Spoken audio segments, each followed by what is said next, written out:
Hello everyone. तो आप सभी कैसे हैं? सभी को हरे कृष्णा राधे राधे।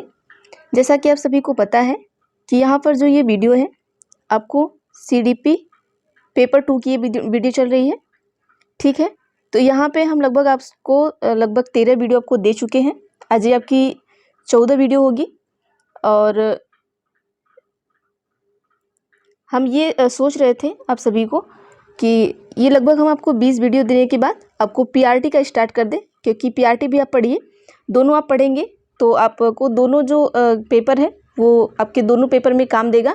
तो इसलिए हम सोच रहे थे कि ये 20 वीडियो कंप्लीट करने के बाद आपको हम दिला दें आपको PRT का। तो जैसा आप लोगों को सही लगे आप सभी बताइएगा, उस तरीके से हम करेंगे। और चलिए आज देखते हैं। कल हमने क्वेश्चन नंबर 15 तक कर लिया था, आज क्वेश्चन नंबर 16 से करेंगे और क्वेश्चन नंबर 16 से लेके 30 तक करेंगे हम। और चलिए हम देखते हैं फटाफट से।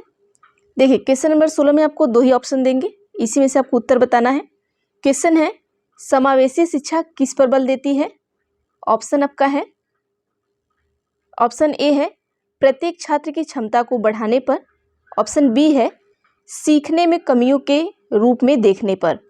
देखिए हम आपको हमेशा बताते हैं कि समावेशी से भी आपका एक क्वेश्चन आता है और मैं डेली आपको समावेशी शिक्षा से एक क्वेश्चन बताती हूँ। या तो देखिए जो एक पेपर में सॉल्व कराती हूँ क्वेश्चन नंबर 1 से लेकर आपका 30 तक, उसमें से 1 या 2 क्वेश्चन समावेशी का आपका रहता है। 1-2 क्वेश्चन समावेशी का रहता है, जेंडर का रहता है आपका, कोहलबर्ग से रहता है 2 क्वेश्चन, 2 क्वेश्चन आपका जीन पियाजे से, 2 क्वेश्चन आपका किससे रहता है, लेवाइगोस्की से रहता है। इस तरीके से 2-2 क्वेश्चन, एक क्वेश्चन मैं डेली कराती हूँ। तो आप ये प्रैक्टिस सेट करेंगे तो आपको सारे चैप्टर क्या होंगे, कवर हो जाएंगे। तो चलिए उत्तर दीजिएगा आप सभी। और उत्तर देने से पहले हम आपको बताते हैं कि आप एक कॉपी पेन लेकर बैठा करिए, वहाँ पे आप नंबरिंग क्या करिए 16, 17, 18, 19 इस तरीके से। जो क्वेश्चन आपको लगता है कि ये सही है उस पर आप क्या करिए अपना ABC डाल दीजिए। अगर हम सही बताते हैं, अगर हम उत्तर बताते हैं, अगर आपका सही है तो सही कर लीजिए, अगर आपका गलत है तो गलत कर दीजिए। बाद में लास्ट में आप काउंट करेंगे कि आप कितने नंबर गेन किए हैं। तो चलिए हम देख लेते हैं जो इसका सही उत्तर होगा। ऑप्शन नंबर ए बिल्कुल सही होगा कि प्रत्येक छात्र की क्षमता को बढ़ाने के लिए हमारा समावेशी शिक्षा जो है वो क्या देता है, बल देता है। अगला क्वेश्चन देखते हैं, क्वेश्चन नंबर 17। देखिए जैसा कि हम आप सभी को कहते हैं कि आपको कथन वाला भी 2 क्वेश्चन जरूर आता है। तो जैसे कथन वाला एक क्वेश्चन हमने कल करा ही दिया था और एक कथन का क्वेश्चन आज करा रहे हैं। तो देखिए कथन ए क्या कह रहा है आपका कि जब शिक्षक मानते हैं कि वंचित पृष्ठभूमि से आने वाले बच्चों में सीखने की क्षमता है और उन्हें कक्षा में अपनेपन का एहसास कराते हैं तो उनके प्रदर्शन में सुधार की संभावना है। तो क्या आपको क्या लग रहा है कि ये सही है? देखिए आप एक शिक्षक हैं, आप मान रहे हैं कि बच्चा क्या है, वंचित पृष्ठभूमि से आ रहा है। मतलब वंचित मतलब ऐसे पृष्ठभूमि से आ रहा है जो उसको कुछ भी पता नहीं है, और वो आने वाले बच्चे को क्या करे, आप सीखने की क्षमता है, उसमें सीखने की तो क्षमता है। मान लीजिए कोई ऐसा बच्चा है जो मजदूर का बच्चा है, उसे सीखने की क्या है, क्षमता है, लेकिन उसे आता होता कुछ नहीं है, क्योंकि उससे कमी है, सिखाने वाले की उसके पास कमी है। अब वो आपके पास आया, आप क्या करेंगे, उसे अपनेपन का व्यवहार करेंगे उसके साथ, तो उसके क्या है, प्रदर्शन में सुधार आएगा। उसे लगेगा कि हाँ मतलब कि मैम या सर हमें सिखा सकते हैं, अच्छे से सिखा रहे हैं और हम पढ़ सकते हैं। अगर आप उसके साथ मिसबिहेव करेंगे, जैसे कोई दूसरा बच्चा है, कोई अच्छे घर से बच्चा आ रहा है, उसके साथ आप अपनेपन का व्यवहार करिए, और किसी मजदूर का बच्चा आ रहा है उसके प्रति आप क्या करिए, दुर्व्यवहार करिए, तो वो बच्चा नहीं सीख सकता है। तो इसीलिए अगर कोई भी वंचित पृष्ठभूमि से भी बच्चा आ रहा है तो आपको अपनेपन का क्या है, व्यवहार कराना चाहिए, उसे एहसास दिलाना चाहिए अपनेपन का। तो ये बात तो इन्होंने बिल्कुल सही कही है। अब देख लेते हैं रीजन क्या ये बता रहे हैं। रीजन कह रहे हैं कि बच्चों और उनकी क्षमताओं के बारे में शिक्षकों का विश्वास बच्चों को प्रभावित करता है। बिल्कुल सही है कि बच्चों को उनकी क्षमता के बारे में जो आपके शिक्षक हैं, शिक्षक का जो विश्वास है उनको बहुत ज़्यादा प्रभावित करता है। तो ऑप्शन ए और बी दोनों सही हमारे हैं, और ये रीजन भी सही आपका है। तो ऑप्शन नंबर ए हमारा देख लीजिएगा कि both A and R true और R is the correct explanation of A. ठीक, अब आगे देखते हैं हम। जैसा कि हमने आपको बताया कि जो कथन और आपके तर्क हैं, इसमें जो भी होता है हम आपको बहुत ज़्यादा ऑप्शन नहीं दिखाते हैं, क्योंकि ऑप्शन इतना ज़्यादा बड़े रहते हैं, आप सभी को पता है सीटेट में, और वो मोबाइल के पूरे कवर पे स्क्रीन पर आ नहीं पाता है, तो इसलिए थोड़ा दिक्कत होती है। चलिए आगे क्वेश्चन देखते हैं हम।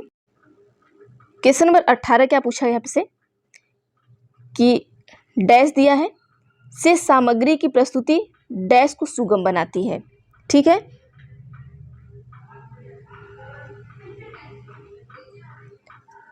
क्या है? Presentation of content in dash facilitates. ठीक है, ऑप्शन ए है कई तरीके सभी बच्चों के अधिगम।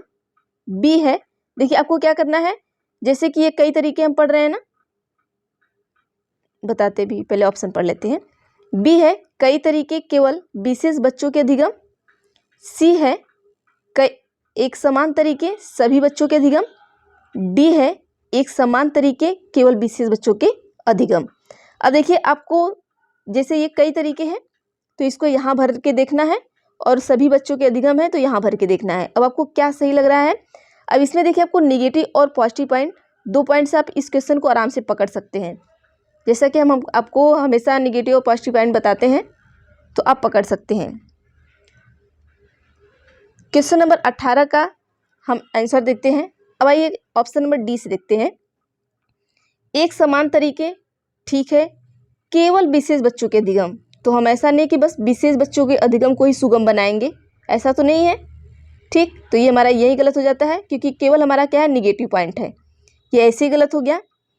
सी को देखते हैं, एक समान तरीके सभी बच्चों के अधिगम। ठीक है,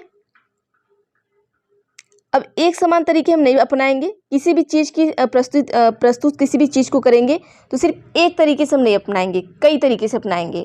ठीक है, बी में भी आपका क्या आ गया, केवल आ गया। देखिए बी वाला और डी वाला दोनों तो ऐसे ही केवल केवल से कट गए, बचे 2 आपके बचे थे, सी और ए बचे थे। ठीक है, ध्यान से देखिएगा, सी और ए बचे थे। तो अब सी ए में क्या था आपका, कई तरीके थे, तो ज़्यादा बेटर हमें क्या लगेगा, कई तरीके लगेगा, क्योंकि एक समान तरीके से बच्चा कम सीखेगा, हम कई तरीके से उसे सिखाएंगे तो ज़्यादा अच्छी तरीके से सीखेगा, और सभी बच्चों के अधिगम। ठीक है, तो ऑप्शन नंबर ए हमारा क्या होगा, बिल्कुल सही हो जाएगा। अगला क्वेश्चन देखते हैं 19। चलिए 19 देखते हैं। और देखिए आप सभी पूरा वीडियो देखते हैं लेकिन कोई लाइक नहीं करता है, और ना ही आप लोग सभी कमेंट करते हैं।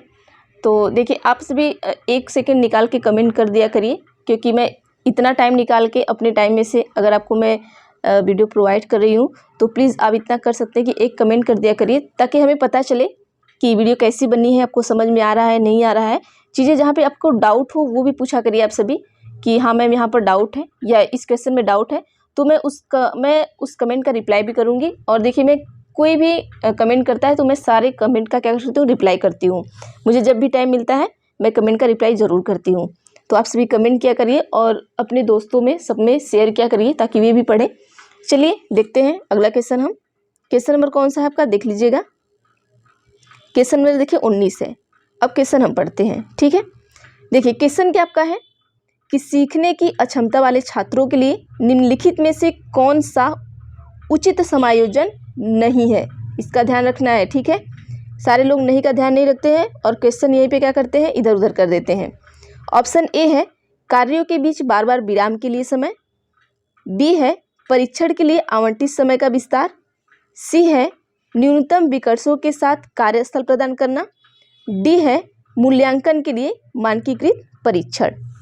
उत्तर दीजिएगा सभी आप सभी। देखिए जब हम लोग स्टार्टिंग में क्या करते हैं, यूट्यूब चलाते हैं, तो कभी कभी हमें ना पता नहीं होता है कि ये सब्सक्राइब क्या होता है, लाइक क्या होता है, डिसलाइक क्या होता है। तो मैं बता रही हूँ, जैसे कि मैं जब पहले पढ़ती थी, जब स्टार्टिंग में तैयारी करती थी, तो क्या होता था कि मुझे लाइक का बटन तक नहीं पता था कि वो कैसा होता है। जब मेरे पास मोबाइल आया था तो ये वहाँ पे क्या होता है, ये अंगूठे का निशान ऊपर होता है जिसमें लाइक होता है। मैं इसको बनाने की कोशिश कर रही हूँ, ऐसे ही होता है ना शायद, देखिएगा ऐसे होता है और फिर ये ऐसे होता है। ठीक, देख लीजिएगा। और जो डिसलाइक होता है उसका बटन ये नीचे होता है। ठीक है, तो मुझे समझ में नहीं आता था, तो मैं क्या करती थी, मैं एक बार इसको दबाती थी लाइक को, फिर एक बार डिसलाइक को। मैं सोचती थी भाई 2 बार हो जाएगा, तो इस तरीके से होता है ना। फिर मैं धीरे धीरे जब समझ में आने लगा, तो मैं जो सारे वीडियो को डिसलाइक की थी, मैं वो सारे वीडियो खोज खोज के क्या करती थी, उसे हटा के फिर मैं लाइक करती थी। तो इस तरीके से चीज़ें नहीं समझ में आता है कभी कभी, क्योंकि स्टार्टिंग में हम जब फ़ोन चलाते हैं या फिर देखते हैं तो थोड़ा चीज़ें नहीं समझ में आती है। और देखिए सब्सक्राइब यहाँ पर लिखा हुआ होता है, आप जैसे ही चैनल खोलेंगे तो यहाँ सब्सक्राइब लिखा होता है, और यहाँ पर एक ऐसे बेल रहता है। ठीक है, मेरी वो क्या कहते हैं इसको, पेंटिंग बहुत अच्छी नहीं है, देख लीजिएगा। तो इसको आप क्लिक कर देंगे तो जो भी मैं आपको वीडियो डालती हूँ तो आपको नोटिफिकेशन चला जाता है। चलिए देखते हैं अगला क्वेश्चन। देखिए, सीखने की अक्षमता वाले छात्रों के लिए निम्नलिखित में से कौन सा उचित समायोजन नहीं है। ठीक है, हमने बोला ऑप्शन ए है कार्य के बीच बीच बार बार विराम के लिए समय, बी है परीक्षण के लिए आवंटित समय का विस्तार, सी है न्यूनतम विकर्षण के साथ कार्यस्थल प्रदान करना, और डी क्या कहा है मूल्यांकन के लिए मानकीकृत परीक्षण। अब देखिए, सीखने की जो अक्षमता वाले छात्र हैं उनके लिए उचित जो समायोजन है वो आपका कौन सा नहीं होना चाहिए, तो वो आपका मूल्यांकन के लिए मानकीकृत क्या परीक्षण नहीं होना चाहिए। ठीक है, क्वेश्चन नंबर 19 का ऑप्शन नंबर डी बिल्कुल सही होगा। ये कभी भी नहीं होना चाहिए कि मूल्यांकन के लिए हम क्या करें, उनका मानकीकृत परीक्षण करें। बाकी न्यूनतम विकर्ष के साथ कार्यस्थल प्रदान करें, आप जरूर करें। परीक्षण के लिए उन्हें समय का आवंटित समय का विस्तार करें, और कार्य को बीच बीच में क्या करें विराम दें, ये भी जरूरी है बच्चों के लिए, ये नहीं जरूरी है। ठीक है, तो ऑप्शन नंबर डी बिल्कुल सही हो जाएगा। देखते हैं क्वेश्चन नंबर 20 हम देखते हैं। आइए, क्वेश्चन नंबर 20 में पूछा गया आपसे कि धारणाओं में लचीलापन, धारा प्रवाहिता और मौलिकता निम्नलिखित में से किसकी प्रातिनिधिक अभिज्ञ विशेषताएं हैं। ऑप्शन ए है रचनात्मक शिक्षार्थी, बी है अभिसारी विचारक, सी है विचारण विवेचन में अनम्यता, और डी है स्वालीनता। इसको हटा देते ताकि आपको सही से दिखे। क्वेश्चन नंबर क्या है 20 आपका, तो उत्तर हमारा क्या हो जाएगा, ऑप्शन नंबर ए बिल्कुल सही हो जाएगा, रचनात्मक शिक्षार्थी। ठीक है, देखिए धारणाओं में जो लचीलापन होता है, धारा प्रवाहिता होता है और मौलिकता होता है, तो वो जो प्रतिनिधि अभिव्यक्त की जो विशेषता है, ये किसकी विशेषता है कि जो आपके रचनात्मक शिक्षार्थी होते हैं, ये इन्हीं की जो क्रिएटिव लर्नर होते हैं उन्हीं की धारणा में लचीलापन होता है, धारा प्रवाहिता होता है, और क्या होता है उनमें मौलिकता होता है। अगला क्वेश्चन देखते हैं हम, क्वेश्चन नंबर 21। अब देखिए क्वेश्चन 21 का हम देख लेते हैं, ऑप्शन बाद में दिखाएंगे, आप क्वेश्चन को लिख लीजिएगा। ठीक है, क्वेश्चन बहुत बड़ा नहीं है, जहाँ पर आप 1 2 3 ऐसे करके लिखे हैं वहीं पे थोड़ा सा क्वेश्चन लिख लीजिएगा, फिर उत्तर दीजिएगा सभी। ठीक है, क्वेश्चन है कि शिक्षकों को डैश पाठ्यचर्या डैश मूल्यांकन का उपयोग करना चाहिए। अब आप सभी क्वेश्चन को लिख लीजिए, हम ऑप्शन दिखाते हैं फिर आप उत्तर करिएगा। ठीक है, शिक्षकों को क्या डैश पाठ्यचर्या और डैश मूल्यांकन का उपयोग करना चाहिए। अब आइए ऑप्शन देखते हैं। ऑप्शन हमारा हो जाएगा, ऑप्शन ए होगा खंडित मानकीकृत, बी हो जाएगा गैर संदर्भित योगात्मक, सी हो जाएगा लचीला रचनात्मक, और डी हो जाएगा एक समान मानक। तो यहाँ पर देखिए आपको कुछ पॉजिटिव चीजें दिख रही होंगी, तो पॉजिटिव क्या दिख रहा है हमें आप सभी बताइएगा।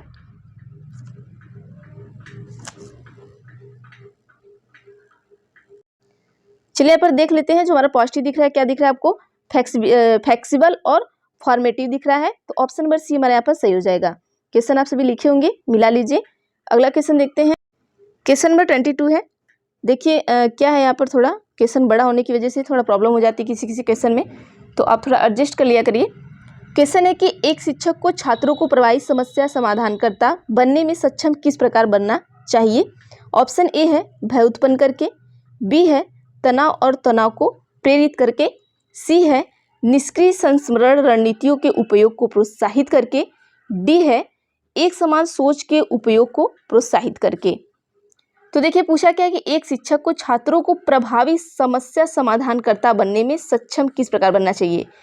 बच्चे में क्या है, समस्या है, आप समस्या समाधान का क्या समाधानकर्ता बनना है आपको, और एक बढ़िया समाधानकर्ता बनना है, तो आप किस तरीके से बनेंगे ये बताना है। तो चलिए हम देखते हैं, ऑप्शन नंबर डी सही होगा। कैसे सही होगा, अब देखिए उनमें भय उत्पन्न करके तो हम उनका समाधान नहीं करेंगे कि बच्चा कोई क्वेश्चन पूछने आया है तो उन्हें हम 2 डंडे मारें और उनमें भय उत्पन्न कर दें और कह दे जाओ तुम्हारी समस्या का समाधान हो गया, ऐसा बिल्कुल नहीं करेंगे। तनाव, हम बच्चे को तनाव भी नहीं देंगे, ये भी हमारा निगेटिव पॉइंट हो गया। निष्क्रिय भी हमारा क्या हो गया, निगेटिव पॉइंट हो गया। तो बच्चा हमारा एक ही ऑप्शन नंबर डी, तो ये क्या हो गया, समान सोच के उपयोग को प्रोत्साहित करना। प्रोत्साहित करना हमारा क्या है, पॉजिटिव वर्ड है। अब देखिए इन तीनों में क्या है, निगेटिव वर्ड आया और एक ही आपका पॉजिटिव वर्ड है, तो वही हमारा क्या हो जाएगा, डी सही हो जाएगा। इसमें भय हो गया, ये निगेटिव हो गया, तनाव निगेटिव हो गया, निष्क्रिय निगेटिव हो गया। अगला क्वेश्चन देख लेते हैं। क्वेश्चन नंबर आपका 23 है। 23 में पूछना क्या चाह रहा है, देखिए कि मध्य विद्यालय के छात्रों में ज्ञान निर्माण और अर्थ बनाने की प्रक्रिया को सुगम बनाने के लिए किसका प्रयोग करना चाहिए। ऑप्शन ए है सक्रिय अन्वेषण, बी है सामाजिक संपर्क, और तीसरा आपका है प्रयोग, चौथा आपका व्यवहार का अनुबंधन। ऑप्शन ए है 1 और 3, ऑप्शन बी है 3 और 4, ऑप्शन सी है 1 2 3, ऑप्शन डी है 1 2 3 और 4। देखिए यहाँ पर क्या पूछा आपको, सबसे पहले आपको ध्यान क्या देना है, यहाँ पर देखिए अगर पीआरटी का होता तो ये उत्तर थोड़ा अलग होता है। ये आपका क्या है, मध्य विद्यालय, मतलब आपका क्या है, जूनियर का है, तो जूनियर के बच्चों के लिए पूछ रहा है ये, ठीक है। किसके लिए पूछ रहा है, जूनियर के बच्चों के लिए पूछ रहा है। क्वेश्चन आप सभी देख लीजिएगा, क्वेश्चन नंबर देख लीजिएगा, क्वेश्चन नंबर 23 है। तो चलिए हम देखते हैं जूनियर के बच्चों में क्या होता है कि ज्ञान निर्माण और अर्थ बनाने की प्रक्रिया को सुगम बनाने के लिए क्या करना है, सक्रिय अन्वेषण जरूरी है, सामाजिक संपर्क भी उनके लिए जरूरी है, प्रयोग भी जरूरी है, ठीक है, ज्ञान के निर्माण के लिए। और ज्ञान के निर्माण के लिए व्यवहार का अनुबंधन बहुत जरूरी नहीं है, तो इसको हम हटा ही देंगे। तो ऑप्शन नंबर सी हमारा बिल्कुल सही हो जाएगा, 1 2 और 3, ठीक है। चलिए अगला क्वेश्चन देख लेते हैं।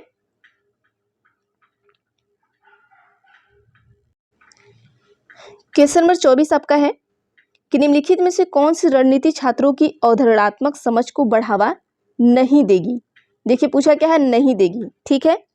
ऑप्शन ए है छात्रों को बैकबोर्ड से ज्यों का त्यों उत्तर कॉपी करने के लिए कहना, बी है विद्यार्थी से किसी सहकर्मी को अवधारणाएं समझाने के लिए कहना, सी है विद्यार्थियों से उदाहरणों और गैर उदाहरणों के बारे में सोचने के लिए कहना, डी है आपका छात्रों को पिछली अवधारणाओं के साथ संबंध बनाने के लिए कहना। तो बताइए आप सभी उत्तर क्या होगा। क्वेश्चन देख लीजिएगा, क्वेश्चन नंबर 24 है। देखिए यहां पर हमारा क्या होगा, ऑप्शन नंबर ए बिल्कुल सही होगा। देखिए जो बढ़ावा न दे, अवधारणात्मक को बढ़ावा न देना, ठीक है। आप कभी भी बच्चे को ऐसा नहीं कहेंगे कि हमने जो बोर्ड पे लिखा है अब उसका ज्यों का त्यों लिखिए, ये वाला बच्चे को देंगे, ऐसा बढ़ावा हमें कभी भी नहीं करना है कि बच्चे को हम नकल करवाएंगे, ठीक है। तो ऑप्शन नंबर ए हमारा बिल्कुल सही हो जाएगा। बाकी उनके साथ सहकर्मी समझाने के लिए कहना, ठीक है, उनके सहकर्मी से, विद्यार्थी से किसी सहकर्मी की अवधारणा समझाने के लिए कहना, ठीक है, उसके साथी से बोल दीजिए कि इसको भाई समझा दो, ठीक है, उदाहरण गए उदाहरण दे के उसे समझाइए, ये भी सही है। और उसके बाद क्या है कि संबंध के लिए कहना, पिछली अवधारणा मतलब पिछले आपने जो पढ़ाया है उससे आप कहिए कि उससे जोड़ के आप पढ़ो, ठीक है। ये सब तो कहेंगे कि अपने दोस्त से पूछ लो, अलग अलग आप उदाहरण दे के बता देंगे उसको किस तरीके से होगा, और उसे कह देंगे कि पिछले जो हमने पढ़ाया उसमें से उस तरीके से करो, ये सॉल्व कर लो, हो जाएगा। लेकिन आप कभी नहीं कहेंगे कि चलो हम लिख दे रहे हैं ब्लैक बोर्ड पर और तुम फटाफट से सारा अपनी कॉपी पर नकल मार लो, तो ये चीज़ें हमें नहीं कहनी है, ठीक है। अगला क्वेश्चन देखते हैं। क्वेश्चन नंबर 25 पूछा है कि मध्य विद्यालय के शिक्षकों को शिक्षण अधिगम प्रक्रिया के दौरान छात्रों के वैकल्पिक भ्रांतियों से कैसे निपटना चाहिए। ऑप्शन ए है उन्हें अनदेखा करके, बी है उन्हें सजा देकर, सी है उन्हें इनाम देकर, और डी है उन्हें संबोधित करके। अब देखिए बच्चा यहाँ बड़ा है, आपको देखना है, क्लास 6 का बच्चा है, 6 से 8 में पढ़ रहा है, उस हिसाब से आपको उत्तर देना है। और क्वेश्चन में आपको कह भी दिया कि मध्य विद्यालय के शिक्षकों को शिक्षण अधिगम प्रक्रिया के दौरान छात्रों की वैकल्पिक भ्रांतियों से कैसे निपटेंगे, कैसे निपटना आपको, उन्हें हम क्या करेंगे, उन्हें संबोधित करेंगे। अब बच्चा छोटा थोड़ी ना कि उसे हम इनाम देंगे, और इनाम देना देखिए वैसे भी यहाँ पर देखिए हम निगेटिव और पॉजिटिव पॉइंट आप देख लीजिए, इस क्वेश्चन में भी आपका निगेटिव और पॉजिटिव है। अनदेखा आप कभी नहीं करेंगे, अनदेखा करेंगे ये निगेटिव में चला जाएगा। सजा कभी नहीं देंगे, ये भी निगेटिव में जाएगा आपका। इनाम नहीं देंगे कभी भी, बच्चे को हम लालच नहीं देंगे, ये भी निगेटिव में जाएगा। अब 3 तो ऐसे ही निगेटिव हमारा हो गया, तो एक ही चीज़ बचा हमारा पॉजिटिव कि उन्हें क्या करेंगे, संबोधित करेंगे, एड्रेस देम करेंगे, ठीक है। अगला क्वेश्चन देख लेते हैं, क्वेश्चन नंबर 26। क्वेश्चन नंबर 26 चलिए बताइएगा सभी, इसमें भी देखिए नेगेटिव पॉजिटिव से आप उत्तर बता सकते हैं। चलिए क्वेश्चन देखते हैं। संवाद व चर्चा के दौरान बच्चों के सहज ज्ञान युक्त अनुमान लगाने। ऑप्शन ए है को हतोत्साहित करना चाहिए, बी है अवहेलना करनी चाहिए, सी है दंडित करना चाहिए, और डी है सुसाधित करना चाहिए। तो चलिए देखते हैं यहाँ पर, अब निगेटिव और पॉजिटिव को देख लेते हैं। देखिए संवाद व चर्चा के दौरान अगर बच्चे को आप पढ़ा रहे हैं, किसी चीज़ पे चर्चा कर रहे हैं, तो बच्चों के सहज ज्ञान युक्त अनुमान लगाने में बच्चे को हम अनुमान लगा रहे हैं, बच्चा कोई भी चीज़ इस तरीके से उसका अनुमान लगा रहे हैं, या बच्चे को हम कोई भी चीज़ पढ़ा रहे हैं, ठीक है, बच्चे को समझ में आए इस तरीके से आप पढ़ा रहे हैं, चर्चा कर रहे हैं किसी चीज़ के ऊपर, तो आप क्या करेंगे कि बच्चे को हतोत्साहित करेंगे। तो देखिए, हतोत्साहित हमारा निगेटिव पॉइंट होता है, कभी भी हम ऐसा नहीं करेंगे। ना बच्चे को हम इग्नोर करेंगे, अवहेलना भी नहीं करेंगे कभी बच्चे की, हमने अभी बताया इसके पहले कि इग्नोर नहीं करना है। ना ही बच्चे को हम कभी पनिश करेंगे, ना ही उन्हें बच्चे को हम क्या करेंगे, दंड देंगे। तो ये हमारा ऐसे ही 3 चीज़ें क्या हो गई, निगेटिव हो गई। बचा एक ऑप्शन आपका डी, तो ये हमारा क्या हो गया, पॉजिटिव हो गया। तो ऑप्शन नंबर डी हमारा सही हो जाएगा। ठीक है, सुसादित करेंगे, फैसिलिटेट करेंगे, उसने क्या करेंगे, हम फैसिलिटेट करेंगे, लेकिन कभी भी हम उसे डिस्करेज नहीं करेंगे, ना इग्नोर करेंगे और ना ही पनिश करेंगे। ठीक है, तो चलिए अगला क्वेश्चन देखते हैं हम। क्वेश्चन नंबर 27 है कि समस्या समाधान की प्रक्रिया को किस प्रकार सुगम बनाया जा सकता है। देखिए, समस्या समाधान की प्रक्रिया को पूछा है, क्वेश्चन ध्यान से पढ़िएगा। ऑप्शन ए है प्रतिक्रियात्मक सधीरता को बढ़ावा देकर, बी है अभिसरण सोच को बढ़ावा देकर, सी है कार्यात्मक स्थिरता को बढ़ावा देकर, डी आपका पूछा है, डी दिया है कि सहज अनुमान को बढ़ावा देकर।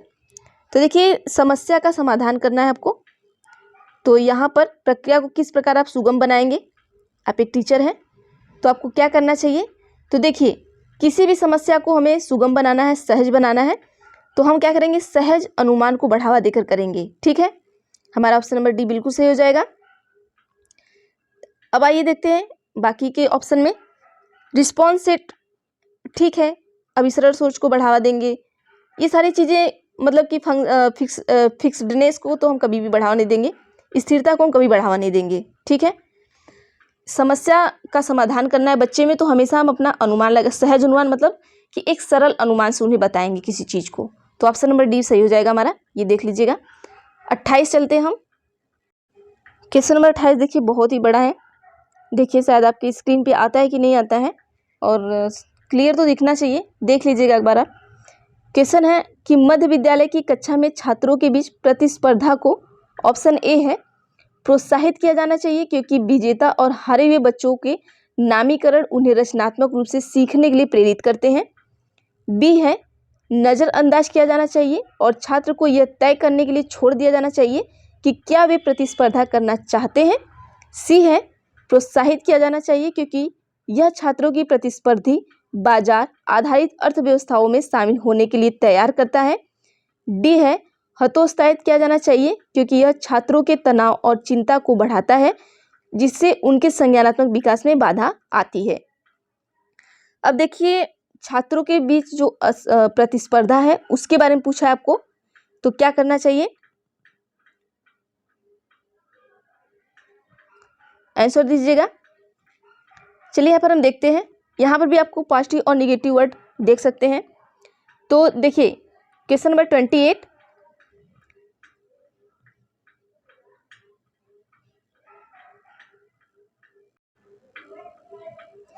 देखिए यहाँ पर क्या है, ऑप्शन नंबर हमारा डी सही होगा। डी कैसे सही होगा, देखिए, जो मिडिल क्लास के बच्चों में जो प्रतिस्पर्धा होती है, जो कंपटीशन होता है, उसको हमें कभी भी क्या बढ़ावा नहीं देना चाहिए, उससे हमेशा क्या हतोत्साहित करना चाहिए, क्योंकि ये छात्र में क्या करता है, तनाव और चिंता को बढ़ाता है। ठीक है, जो कंपटीशन होता है, कंपटीशन करता है बच्चा, तो बच्चों के अंदर क्या होता है, तनाव को बढ़ावा देता, मतलब ये तनाव को बढ़ाता है, इसलिए कभी भी उन्हें हमें प्रोत्साहित नहीं करना चाहिए, तो उन्हें क्या करना चाहिए, हतोत्साहित करना चाहिए। जैसे ही बच्चा कंपटीशन में घुसता है तो उनका टेंशन बढ़ जाता है और बच्चे क्या होता है, एकदम टेंशन में आ जाते हैं, उनमें तनाव होता है, जिससे क्या होता है कि उनके जो संज्ञानात्मक विकास होती है उसमें बाधा आती है। तो इसलिए हमेशा जो उनका कंपटीशन होता है, कंपटीशन को हमें हतोत्साहित करना चाहिए। तो ऑप्शन नंबर डी हमारा क्या होगा, बिल्कुल सही होगा। अगला क्वेश्चन देखते हैं 29 का हम।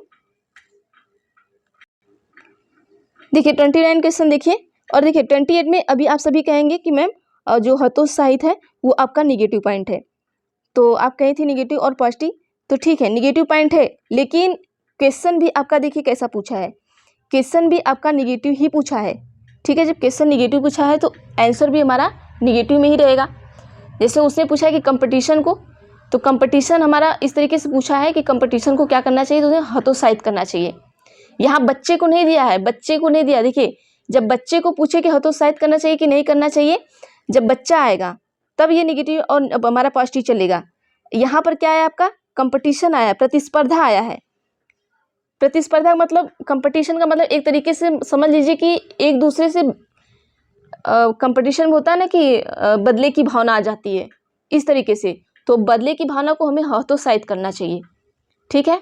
तो ये नेगेटिव और पॉजिटिव वाले में नहीं जाएगा क्वेश्चन, आप ध्यान दीजिएगा। क्वेश्चन नंबर 29 है कि बच्चे डैश की भावना का अनुभव करते हैं तो उन्हें उनके सीखने पर सकारात्मक प्रभाव पड़ने की संभावना है। ऑप्शन ए है शर्म, बी है भय, सी है खुशी और डी है अपमान। देखिए जब बच्चे क्या करते हैं, खुशी की भावना का अनुभव करेंगे तभी ये सकारात्मक चीज़ों को क्या करेंगे, सीख पाएंगे। तो ऑप्शन नंबर सी बिल्कुल सही हो जाएगा। अगला क्वेश्चन और लास्ट क्वेश्चन देखते हैं हम। देखिए यहाँ भी आपका कथन और तर्क से क्वेश्चन आ गया है। तो छात्र को अपनी सफलता और विफलता के लिए आंतरिक कारकों को जिम्मेदार ठहराने पर प्रतिबिंबित करने के लिए प्रोत्साहित करें, जिन्हें उन्हें खुद पर रचनात्मक रूप से काम करने में मदद मिलती है। तो सही बात है, कोई भी बच्चा सफल हुआ या असफल हुआ है तो उसे हम क्या करेंगे, उसके आंतरिक कारकों को जिम्मेदार ठहराने पर प्रतिबिंबित करेंगे और उसके लिए क्या करेंगे, प्रोत्साहित करेंगे। तो सही बात है। क्यों ऐसा आप क्यों करेंगे, क्योंकि सफलता और असफलता के आंतरिक गुण व्यक्तियों को कड़ी मेहनत करके अपने प्रदर्शन को बेहतर बनाने में मदद करते हैं। तो ये भी सही बात है, इन्होंने तर्क भी सही दिया है। तो हमारा क्या हो जाएगा कि ऑप्शन ए और बी दोनों ट्रू हैं और ऑप्शन ए जो है कथन ए जो है वो कथन आर जो है वो सही एक्सप्लेनेशन करा है किसका, ए का, ठीक है। यहाँ पर हम लिख लेंगे कि option A and B are true, या तो लिख लेंगे कि कथन A and R is true या both is true and A R is the explanation of A, ठीक है। आर इसका क्या कर रहा है, R is the correct explanation of A. तो चलिए तो आंसर आपका यहीं पर मिल गया, ऑप्शन नंबर ए ही मिल गया कि both A and R is true and R is the correct explanation of A. ये हो गया आपका। तो ये आपका हो गया, आपका 15 क्वेश्चन कंप्लीट हो गया। बाकी हम देखेंगे अगले वीडियो में। और प्लीज़ अगर नए चैनल पर नए हैं तो चैनल को सब्सक्राइब कर लीजिएगा, बेल आइकन को क्लिक कर लीजिएगा ताकि मैं जो भी वीडियो बनाऊँ अब तक वो अपडेट पहुँचती रहे। और प्लीज़ अगर वीडियो अच्छी लगी तो वीडियो लाइक भी कर दिया करिए ताकि हमें पता चले कि वीडियो कैसी बनी है। और हाँ, हमने आप सभी को कहा था कि आप सभी हमें कमेंट करके बताइएगा कि ये जो आपकी क्लास 6 to 8 की ये जो CDP चल रही है, अब उससे हम सोच रहे थे कि क्लास 20 तक करके बंद कर दिया जाए। और उसके बाद अब हम क्लास 20 तक सोच रहे थे कि CDP पेपर 1 की वीडियो लेकर चले। फिर ऐसे 20-20 करके हम लेकर चलते रहेंगे ताकि आपका दोनों क्लासेस की क्या हो, रिवीजन होती रहे। तो थैंक यू एवरीवन और हम देखते हैं नेक्स्ट वीडियो में।